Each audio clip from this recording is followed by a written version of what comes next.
The term Big Three gets tossed around a lot. This can mean for many different series or shows, but when it comes to Marvel Comics in the early 2000s, it was very firmly The Incredible Hulk, The Wolverine, and The Amazing Spider-Man. Now, I already made a video about Hulk and why I think he's great, and I know I'll inevitably make a Spider-Man video someday, so I think now's a good time to make a video on none other than the Wolverine. Unlike my Hulk video, I can't really say that things are really looking up as Wolverine fans, since he's pretty much just always been doing good for as long as I can remember. I, like many others, am a very large Wolverine fan. As a kid, he used to sit right up here with the likes of Ghost Rider, Nightcrawler, and other childhood favorites. Now, I definitely still like him, I've just been introduced to just so many more characters. He's in a nice spot down here, I feel, just right in the top 10. I guess I'm just a little bit burnt out with the character over so many years. And don't get me wrong, I was there every single time. Here I am getting him for Christmas in 2010, and here I am dressed up as him in 2024. I've been there. It's just, I don't know, the last Wolverine thing kind of felt a little phoned in. Granted, I also haven't been too caught up with the character either. Both his 2024 ongoing and the recent Ultimate Wolverine books I've been told are pretty good. But if I can peer into my Oracle fish, there's definitely a future release that could reignite my love for this guy. 2026 is Marvel's Wolverine by Sony, by Insomniac, by Marvel. In 2021, I sat in my dorm and watched a PlayStation showcase where they showed a lot of cool stuff. That Knights of the Old Republic remake, that's not out yet, that Butt game, and whoa. And now that game's finally coming out. It's been a pretty long 5 years leading up to the release of this game. We didn't really see much until sometime after the reveal. We got a ton of more information via a full studio hack / leak, like a lot more. I don't think there's a single trailer that has shown a fraction of what we've learned from these leaks. But regardless, it still looks pretty good. It's a departure from the other Marvel Sony games that Insomniac's developing. It's more in the vein of a linear game like Uncharted or that new James Bond game, and I for one am really liking that direction. It has some tough shoes to fill. It is in no doubt going to have to live up with the legacy of the last Wolverine game that we got in 2009.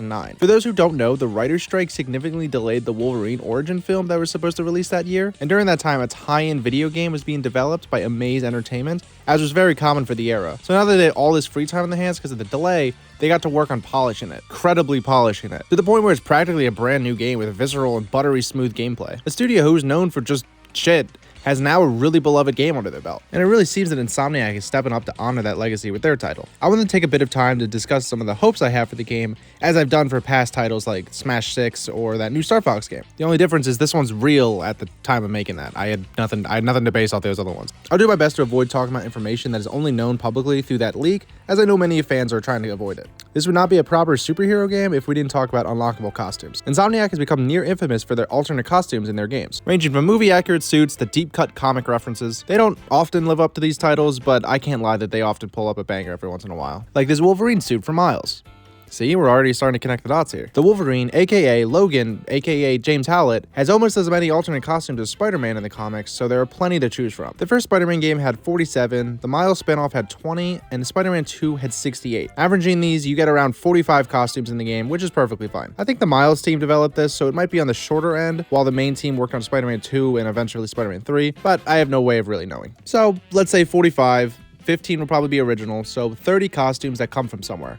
We could totally do that. You gotta have all his suits in the movies, that's sort of just a given. So his original trilogy leather look, his Days of Future Past suit where it got a little bit closer, the tank top, the 2 suits from the MCU movies, as well as their comic equivalents, the Astonishing suit, the bigger shoulders, the smaller ears, his 90s Jim Lee look, the smaller shoulders, the bigger ears, Weapon X suit is obvious. I really like the Midnight Suns look, I bet they're in development around the same time. These little mystical etchings always look really cool. A classic first appearance, that new red and full masked Ultimate Wolverine suit, I love this one. The original Ultimate suit with the moppy hair. Marvel Rivals could have been in development early enough to get covered. The new X-Men look by Grant Morrison with the jacket. Weapons of Vengeance would be amazing. The flaming head skull. Patch, Age of Apocalypse. One wearing Sabretooth's clothes could be really fun. And Marvel loves their Venomized alternate costumes that they can sell 100 Funko Pops of. What are we up to? 21, I think? The original Weapon X suit with the big computer on his head. X-Men 97's new season just got a trailer while I'm filming this, so that feral look would look really good. One of my personal favorites is the 2003 cartoon where he's a little bit more orange than yellow. A Fantastic Four suit where he's all blue would probably be my second favorite behind that orange. A Silver Samurai inspired adamantium armor would look really nice with the reflective textures and lighting. You got Old Man Logan. The original Days of Past comic where they had the great tips could be really good. And these last two might be a little bit harder to implement. I think a kimono with a sword would look really nice, but I don't know if that would bug out with the flowy clothes and the extra appendages. And lastly, the short Wolverine from the recent movie. Probably my favorite gag that they did. I don't know how this one would work even remotely close with all the animations and the cutscenes lining up. It'd be really funny to just have him off frame for those. But one thing that needs to be clear for the costumes is to just credit the creators, either at the end of the game in the credits or a little bio with the authors and artists. Just don't do what you did to Johnny Cates, please. Now for the bosses. There's no character that gets into more fights than Wolverine. He's always up to some random bullshit. So I hope we see some focus on some big spectacle-driven Sony interactive fights that these games are kind of known for at this point. Omega Red's already confirmed, Sabretooth is near expected, and I can see them throwing in Venom for a side mission to call back to that fight in the PS2 game,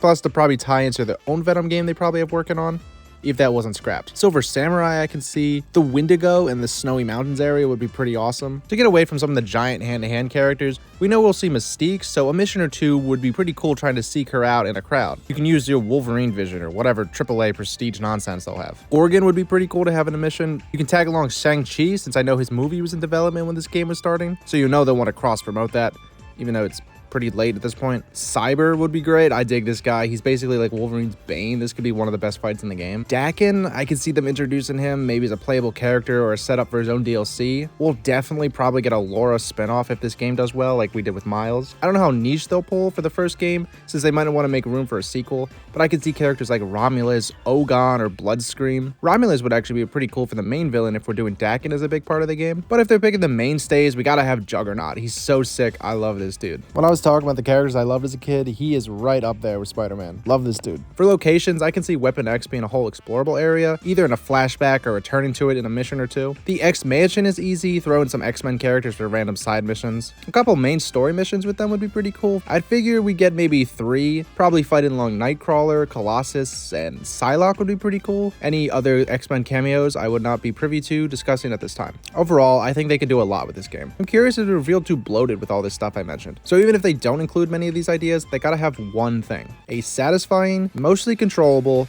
boss fight with the Hulk. Please, Insomniac. There is so much history that can be said about these two. Wolverine was literally created to be a character who could take down the Hulk. So there's a lot you can do with this fight. Please make it happen. I have a good feeling we're going to see this next week at the State of Play, but I figured I'd throw it in right now. This will probably be the last game I play on my PS5. I'm kind of feeling that Steam Machine is going to be the thing that finally gets me in the PC, or at least close enough, since I don't really have the room or money to build stuff. I'm kind of over AAA games in general, so I think this would be a good send-off for me. It was about 10 years ago exactly that we saw our first look at the Spider-Man PS4 game. Where's the time gone?